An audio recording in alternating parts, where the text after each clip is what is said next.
Hi అండి, hello, welcome to Prithvi స్వదేశీ హంగామా.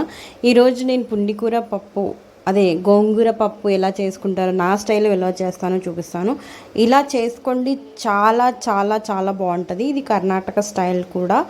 అండ్ జొన్న రొట్టెలకు కూడా చాలా బాగుంటుంది. ముందుగా కుక్కర్లో పప్పు తీసుకొని వాటర్లో బాగా కడిగేసుకొని పసుపు వేసుకోవాలి. పసుపు వేసుకొని అది గోంగూరను కూడా బాగా కడుక్కొని ఆ వాటర్లో వేసేసుకొని తర్వాత మంచిగా స్పైసీగా ఉండాలి పప్పు కొంచెం, అందుకని ఎక్కువగా తగినంత మిరపకాయలు, అదే పచ్చిమిర్చి తీసుకొని తర్వాత వెల్లుల్లి కూడా వేసి పసుపు ఇంకా శనగపప్పు కూడా వేసి ఉడికించి ఎక్కువగానే 3-4 విజిల్స్ వచ్చే వరకు ఉడికించాలి. ఇది కొంచెం గోంగూర పుల్లగా ఉంటుంది కాబట్టి కొంచెం లేట్గా ఉడుకుతుంది పప్పు.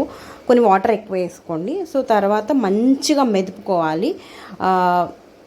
పప్పు గుత్తి అవన్నీ తీసుకొని మంచిగా మెదుపుకొని చాలా మెత్తగా అయిన తర్వాత ఆ పప్పుని మళ్ళీ కొంచెం వాటర్ అడ్జస్ట్ చేసుకోవాలి. మరీ గట్టిగా కాకుండా మరీ పలచగా కాకుండా, మరీ గట్టిగా అంటే నార్మల్గా ఉండాలి, గట్టిగా కూడా ఉండకూడదు.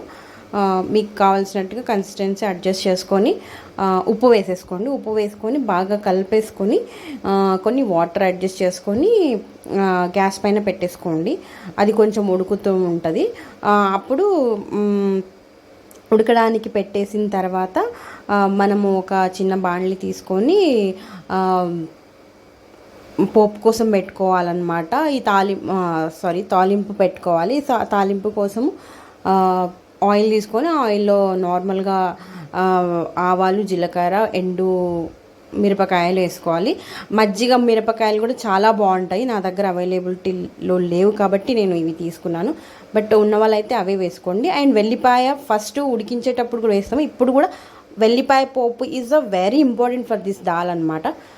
సో ఇది తీసుకొని వెల్లిపాయతో పోపు పెట్టుకోవాలి, అదే తాలింపు పెట్టుకోవాలి. బాగా కరివేపాకు అవన్నీ వేసుకొని తర్వాత ఉన్న పప్పులో మనం ఈ తాలింపు వేసుకోవాలన్నమాట. వేసుకొని కొంచెం స్టవ్ ఆపేసుకోవాలి.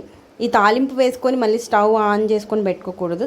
స్టవ్ ఆఫ్ చేసిన తర్వాత తాలింపు వేసుకొని బాగా కలుపుకోవాలి. దీనికి పచ్చిగా ఉండే ఉల్లిపాయలైనా వడియాలైనా అదే మజ్జిగ మిరపకాయలైనా కూడా చాలా అంటే చాలా టేస్టీగా ఉంటాయి. ఒకసారి కంపల్సరీ ట్రై